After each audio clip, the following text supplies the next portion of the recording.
note that, in particular, the Prime Minister and Minister Watts have been trying to deal with this issue.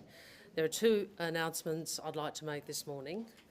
The first is the appointment of Steve Bracks as Australia's Special Representative on Greater Sunrise. For those of you who might recall, in my visit to Timor-Leste, I had a discussion with the President, Ramos Horta, about how we might unstick the Greater Sunrise project, which the Australian government is not a party to, but is critical for the financial and economic viability of Timor-Leste going forward. So I'm very pleased that not only has Mr Bracks agreed to do it, but that the President and Prime Minister of Timor-Leste have also agreed to his appointment. Secondly, I want to make an announcement in relation to Jerusalem. Today, the government has reaffirmed Australia's previous and long-standing position that Jerusalem is a final status issue, and a final status issue that should be resolved as part of any peace negotiations between Israel and the Palestinian peoples. This reverses the Morrison government's recognition of West Jerusalem as the capital of Israel. Australia's embassy, of course, has always been and remains in Tel Aviv. The Australian government remains committed to a two-state solution in which Israel and a future Palestinian state can coexist in peace and security within internationally recognised borders. We will not support an approach that undermines this prospect. I would say, I realise this is an issue of great interest to some parts of the Australian community, and I would say this. We are committed to international efforts in the responsible pursuit of progress towards a just and enduring two-state solution. I also wish to say to the members of the Jewish community, Australia will always be a steadfast friend of Israel. We were amongst the first countries to formally recognise Israel under Labor Prime Minister Ben Chifley, and we will not waver in our support of both Israel and the Jewish community in Australia. We are equally unwavering in our support of the Palestinian people, including in the provision of humanitarian support. I would say that Mr Morrison's decision to play politics, and it was no more than that because of course we all know where the embassy remained, resulted in Australia's shifting position. I know that this has caused conflict and distress and concern in parts of the Australian community, and today the government seeks to resolve that. Danny. Just clarifying, Mr Wong, your office said last night that no decision to change has been made by the government. Can you clarify, was the decision made this morning and was it made by a candidate or some other? Yes, and yes. And it is consistent, just so people might, I know people might not recall this because you probably weren't paying that much attention what I was saying in opposition. It is consistent with what I said in opposition in 2018. Well, two, yep. The Communist Party, the 20th Congress of the 20th Party Congress is meeting today in Beijing. What would a new term of the re-involvement Xi Jinping mean for Australia's foreign policy? Well, I think Australia's foreign policy is predicated on our interests, as I made clear to Foreign Minister Wang Yi in both meetings that we have had. Australia's interests have not changed, our strategic policy settings have not changed. Minister, could you just expand, please, on what you said were the consequences of this decision? You said it caused complications for certain communities in Australia, but also internationally in our partnerships. What sort of messages were you getting as a result of this decision? Well, look, I think we all know, and we saw some of it publicly, that the 2018 decision put Australia out of step with the majority of the international community and was received with great concern by members of the international community, and I think it is a matter of public record that concerns were expressed by Indonesia amongst others. And I would make the point, I can accept that the coalition and the Labor Party can disagree on matters of foreign policy.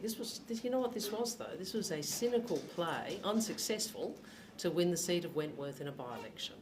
And what people saw was the Prime Minister of the day trying to play foreign policy in order to win votes in a seat. For that reason, I made clear at the time, we reaffirmed our view that Jerusalem is a final status issue. What do those words mean? It means that that has to be resolved through negotiation between the parties. Minister, if the decision was only made by Cabinet this morning and announced by yourself, why did the department change the website yesterday? Whose advice were they acting on? Look, I think obviously the updating the website occurred ahead of government processes. That happens sometimes. I'm not going to sort of blame anybody for that. That happens. That's why I'm also here today, making sure we are clear about our position. And I want to make clear the website did reflect the position that I had articulated in opposition. Just on one more substantive issue, though, at the time in 2018, there was some speculation or warning that the change that Mr Morrison announced would provoke protest, possibly violence in Gaza and the West Bank. Is it your view that now with the passage of time, do you think that decision did incite any unrest or violence? Violence is always unacceptable. And as a way to resolve conflict, we encourage peaceful negotiations, so I want to make that very clear. But this goes to matters of principle.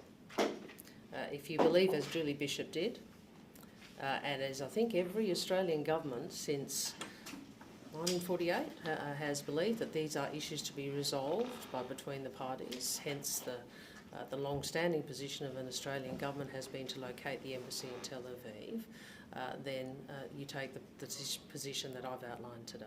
Foreign Minister, just two things very briefly. Do you have any information about where Sean Turnell is at the moment? Not that I will share with you. Okay.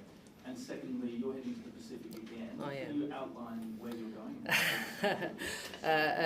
going? French Polynesia, Niue and Cook Islands, but possibly not in that order, I think. But I'm sorry, I'm happy to give you the release on that shortly, Stephen. You're the only person who asked me that question. Andrew Tillett. Thanks, Minister. The appointment of Mr Brax. Yes. What will he actually have to do in terms of, is there an opportunity for him to perhaps play a mediator or independent no. arbiter type role? Thank you. That is a good question because they're different models. He's not been appointed as an arbiter. Those can be appointed. In fact, the boundary issue historically was resolved in a context where you could go to arbitration. No, this is as an envoy for us, our representative. But what I want him to do, and Steve is the best person for this because he has good relations with senior people on the Timor-Leste side, and he's been a supporter of independence and their development for decades, is to have very granular discussions between the parties. Like, it was very clear to me that people are at the moment stuck in their positions, and as I said to President Ramos Horta, we need to unstick it. Andrew Pratt. Just further on the Steve Brax appointment, because as you say, he's got a very good relationship with the Timor-Leste leadership, and given that he is your representative, what attitude do you have when it comes to the processing of the gas, as to, which is one of the issues that's been contested? I think that is the key issue, isn't it? And I'm not preempting. I don't want to preempt any of those discussions, but I would make this very important point. We're not a party to the joint venture.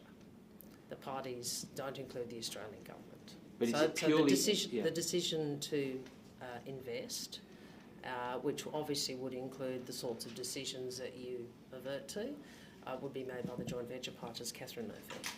Senator, given Labor was or telegraphed this position in relation to the embassy in opposition, and there has been media reporting obviously over the last 24 hours about this decision by my excellent colleague. I enjoy the camaraderie. Did the Australian government receive any representations from the Israeli government or other parties to desist from the decision that you have made this morning? Well, I don't think it's reasonable for me as Foreign Minister to disclose all the interactions I or my office might have with stakeholders. You would anticipate we have a lot of representations on issues from counterparts, from community members. It is not, I think you would know, and I'll let the Israeli government speak for themselves, but I think you would know that the range of views in relation to this issue. Last question, please. Sorry, you've had one, so Minister, has the government had any correspondence with the Singaporean delegation about the Optus hack, given the company is owned by a Singaporean? No. Well, correspondence. I don't know what has occurred at official level, but I haven't. There were other matters that I wanted to discuss over dinner last night with Minister Balakrishnan. Obviously, we have a bilateral now, and the leaders' meeting shortly after, where there will be, I think, media present for some of it. Thank you very much. Thank you.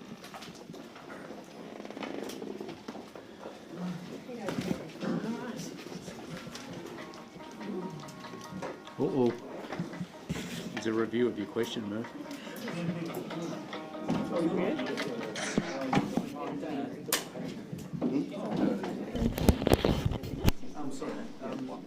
Thanks, Sonny. Oh, yeah. I don't mind.